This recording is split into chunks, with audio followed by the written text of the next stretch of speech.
اس کو مارنے کی کوشش کی. میرے پاس موجود ہے اس کی وائس ریکارڈنگ، سب موجود ہیں. وہ کسی کو وائس میں کہتا ہے کہ جبار کو قتل کرو اور اس کو گاڑی سمیت اس کو جلا دو. بلوچی میں اس کی وائس بھی ہمارے ساتھ موجود ہے، جس کو ہم نے اعلیٰ پولیس افسران کے سامنے پیش بھی کی ہے، اور ڈی آئی جی جناب اظفر محسر صاحب کو ہم نے وہ سنایا بھی ہے، اور اس کے خلاف ایف آئی آر بھی کچھ بھی تھانے میں کاٹی گئی ہے. جناب والا،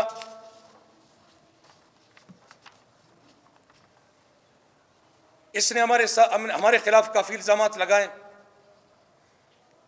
یہاں اس پریس کلب میں کہ یہ کوئی ٹریننگ سینٹر چلا رہا ہے.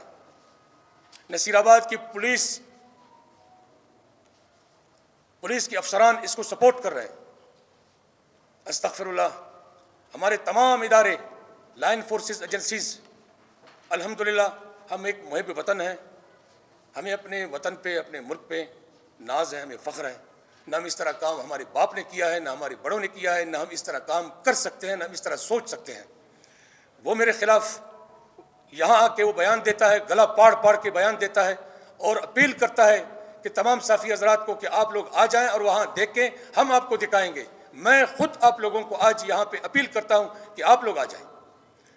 تمام لائن فورسز ایجنسیز کے ادارے وہ آ جائیں، دیکھ لیں اور اس بات کی تحقیقات کریں. کیا میں اس طرح کا بندہ ہوں؟ میرے گھر کی عزت کو بار بار وہ پامال کرتا ہے اور میرے اوپر اتنے الزامات لگاتا ہے، اور کہ میں اپنے گھر میں موجود ہوں. تمہاری بار بار کے حملوں سے علاقہ پورا پریشان ہے. تم نے ایک غنڈہ گردی کا راج بنایا ہوا ہے وہاں پہ، اور یہاں پہ آ کے اپنے صفائی پیش کرتے ہو. میں خود لائن فورسز ایجنسیز کو، تمام اداروں کو اپیل کرتا ہوں کہ وہ تحقیقات کرے. کسی کے کہنے پہ آ کے اگر آج میں یہاں آیا ہوں اور میں اگر جس طرح بھی باتیں کرتا ہوں، میری باتوں کا بھی تحقیقات کرے. کیا یہ سچ بول رہا ہے اور جھوٹ بول رہا ہے؟ کوئی بھی آ کے کہتا ہے کہ اشرف مینگل اس طرح کا بندہ ہے اور وہاں پہ ٹریننگ سینٹر چلا رہا ہے، وہاں پہ 35-40 بندہ ہے، وہاں پہ ٹریننگ ہو رہا ہے، وہاں پہ پتہ نہیں کیا کیا ہو رہا ہے. میں ڈیرہ مراد جمالی سے 12 کلومیٹر دور ہوں. پولیس افسران پہ وہ الزامات لگاتا ہے. پولیس افسران پہ اس لیے الزامات لگاتا ہے کہ وہ میرے گھر پہ جا کے اس نے مس یوز کیا اور مس گائیڈ کیا سی ٹی ڈی کو.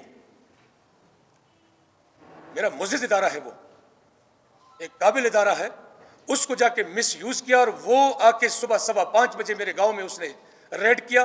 میرے 2 بندے، شریف بندے اور نہتے اور مسکین، ان کو انہوں نے وہاں سے گرفتار کیا. جیسے ہی وہ لوگ گئے، 6 بجے 6:15 بجے جمیل اپنے غنڈوں کے ساتھ آ کے میرے گھر پہ قبضہ کر دیا.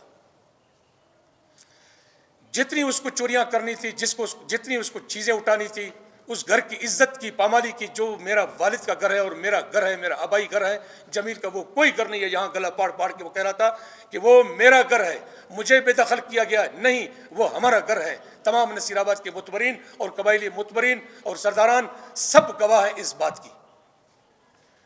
اس کے بعد نصیر آباد کا انتظامیہ کو پتہ چلتا ہے، ہمارے قابل افسران کو پتہ چلتا ہے کہ یہ کیا ہوا. اس کے گھر پہ ریڈ پڑا ہے اور ہمیں پتہ نہیں ہے. ہمارے پاس ہائی کورٹ کا ایک آرڈر موجود ہے. معزز عدالت نے وہ آرڈر میں لکھا ہوا ہے کہ ان کو بے دخل نہ کیا جائے، وہ ان کا گھر ہے. بعد میں اس آرڈر کو انتظامیہ نے دیکھا ہے، کیونکہ اس سے پہلے بھی ان کے پاس موجود تھی وہ آرڈر، تو انہوں نے ایکشن لیا. انہوں نے قانون کو فالو کیا. انہوں نے امن امان کو قائم رکھنے کے لیے وہ لوگ نکلے، اور یہاں آ کے جمیل کو انہوں نے زبردستی نکالا. قانون کی پاسداری کرتے ہوئے، ہائی کورٹ کی آرڈر کی پاسداری کرتے ہوئے اس کو وہاں سے نکالا. وہ خود وہاں پہ 20-25 بندوں کے ساتھ، اپنے غنڈوں کے ساتھ موجود تھا. وہ آفرین ہے انتظامیہ نصیر آباد کی پولیس کو کہ وہاں پہ اس کے ساتھ اور کوئی حرکت نہیں ہوئی، نہیں تو یہ تمام کے تمام گرفتار ہوتے. وہ مرہون منت ہو نصیر آباد کی پولیس کی کہ انہوں نے ان کو باعزت راستہ دیا کہ یہاں سے نکلو. جناب والا، اس کا جی نہیں بھرا، نہ بھرے گا اس کا جی. یہ اپنے کرتوتے کرتا رہے گا. ڈیرہ مراد جمالی میں بعد میں اس نے پریس کانفرنس کی. وہاں پہ نصیر آباد کے پولیس پہ انہوں نے بہتان لگایا. اس کو ابھی تک قرآنی آیات کا پتہ نہیں ہے کہ بہتان لگانا کتنا بڑا جرم ہے اللہ کے رسول کے قانون میں. جس کو اللہ عزت دے کوئی اس کو بے عزت نہیں کر سکتا ہے. تم جتنے بھی نصیر آباد کی پولیس کی اس پہ بہتان لگاؤ, مجھ پہ بہتان لگاؤ, میرے فیملی پہ بہتان لگاؤ, تمہارے بہتان سے کچھ نہیں ہوتا ہے. حقائق دیکھ کے جاتے ہیں. جناب والا پھر اس کے بعد آ کے کوئٹہ میں اس نے پریس کانفرنس کی, جو میں عرض کر رہا ہوں آپ کے سامنے. یہاں پہ بھی اس نے گلا پاڑ پاڑ کے جو بولنا تھا اس کو بول دیا. وہ یہ بھی مجھ پہ الزام لگا رہا ہے کہ 25 کروڑ 2022 میں 25 کروڑ سالانہ آمدن شہید عبدالباسط جان کی زمینوں سے, شہید عبدالباسط جان کی زمینوں سے انہوں نے آبادی اٹھا کے 25 کروڑ 200 ایکڑ جناب والا 200 ایکڑ زمین کی 25 کروڑ آمدنی کیسے ہوتی ہے؟ وہ 2022 کہ وہاں سیلاب آیا, آپ سب کو پتا ہے بخوبی. گورنمنٹ بلوچستان کی طرف سے ایک نوٹیفیکیشن جاری ہوئی 2022 کو کہ نصیر آباد کو آفت زدہ قرار دیا گیا. ایک یہ نوٹیفیکیشن, دوسرا جمیل تمہارے کرتوت, اور تم نے دن رات ہمارے پانی بند کیے, تم نے دن رات ہمارے پانی بند کیا, اور وہ بربادی, اور یہ یہاں پہ سیلاب. بتاؤ مجھے 25 کروڑ آبادی کیسے اٹھایا جا سکتا ہے؟ یہ کون سی زمینیں, کس طرح کی زمینیں ہیں جو 200 ایکڑ سے 25 کروڑ آبادی اٹھاتی ہے؟ تو بہتان لگانے کے لیے ثبوت چاہیے, پروف چاہیے.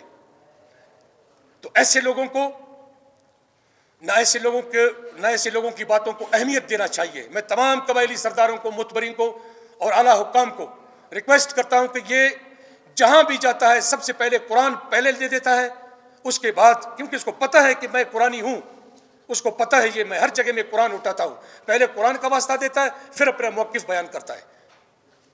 تمہارے ساتھ اگر پروف ہے, موقف ہے, تمہارا دلیل اچھا ہے, تو پھر تمہیں ہر کوئی سنا جائے گا. پریس کانفرنس تو میں آج کروں گا, میرے بعد کوئی اور ابھی پریس کانفرنس کرے گا. چاہے ہم جھوٹ بولیں یا سچ بولیں, ہمیں میڈیا نے, سوشل میڈیا نے دکھانا ہے, ہر صورت میں دکھانا ہے. پھر عوام جانے, عدالت جانے, ہم جانے ہم نے جتنا جھوٹ بولا ہے, جتنا سچ بولا ہے, وہ بعد میں پتہ چل جائے گا. جناب والا اس نے یہ بھی الزام لگایا کہ 70 گائیں 70 بھینسیں. جمیل اپنی باتوں پہ شرم کرو, تم کس کے بیٹے ہو؟ ایک خاندان کے بیٹے ہو, ایک عزت دار کے بیٹے ہو, اتنی چھوٹی باتیں کرتے ہو. اپنی قد دیکھو, 6 فٹ کا قد, اور ایک عزت دار کا بیٹا, ایک سردار فیملی سے ہم لوگ, اور یہ ہماری کرتوتیں ہیں, یہ ہماری عزت ہے. تم نے میرے بھائی کو قتل کیا, کیوں قتل کیا؟ کیا تمہیں ملا اس کی قتل کرنے سے؟ 2 سال تک تم نے اس کے پیچھے کیس لگائے, 2 سال تک وہ زمین وہاں پہ ارد گرد میں زمین لے نہیں سکتا تھا تمہاری وجہ سے. اس کو ذلیل کر دیا تم نے, تکلیف کر دیا تم نے, تباہ و برباد کر کے آخرکار تم نے اس کے ساتھ, اس کی طلاق یافتہ بیوی کے ساتھ مل کے تم نے اسے قتل کر دیا. کیا ملا تمہیں؟ تم اللہ کو بھی جواب دو, یہاں زمین میں بھی جواب دو. رب کائنات, میرا رب کائنات فیصلہ کرنے والا ہے. خون ناک کبھی بھی معاف نہیں ہوگا.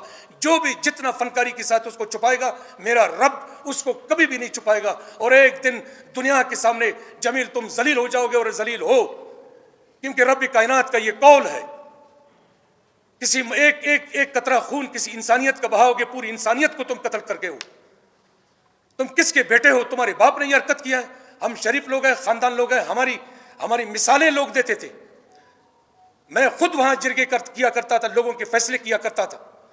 1 روپیہ مجھ پہ پورا بلوچستان, میں پی ٹی وی بولان میں بھی مجھے بلاتے ہیں, میں وہاں بھی چیلنج کر کے کہتا ہوں 1 روپیہ کوئی مجھ پہ ثابت کرے. میرا جرم یہی ہے کہ میں نے شرافت سے کام لیا, میں نے عزت سے کام لیا, میں نے دور اندیشی سے کام لیا, اور تم نے مجھے برباد کر دیا. اب ہم میرے پیچھے ہو. جناب والا یہ بھی اس کا جھوٹ, 70 گائے اور 70 بھینسیں. جناب والا اس کی تو بہت باتیں ہیں. اس نے جتنے بھی الزامات میرے خلاف لگائے ہیں, جتنے بھی الزامات اس نے میرے خلاف لگائے ہیں, میں تھوڑا سا وضاحت کرنا چاہتا ہوں. باتیں تو بہت ہے جناب والا. اس نے ایک یہ بھی الزام لگایا کہ اشرف بینگل نے صبح 8 بجے شہید عبدالباسط جان کو 12 نومبر 2022 کو فون کیا کہ اپنے گارڈز کے سامنے گارڈز کو نہ اٹھائیں, باہر چیکنگ ہو رہی ہے, باہر فورسز چیکنگ کر رہی ہے.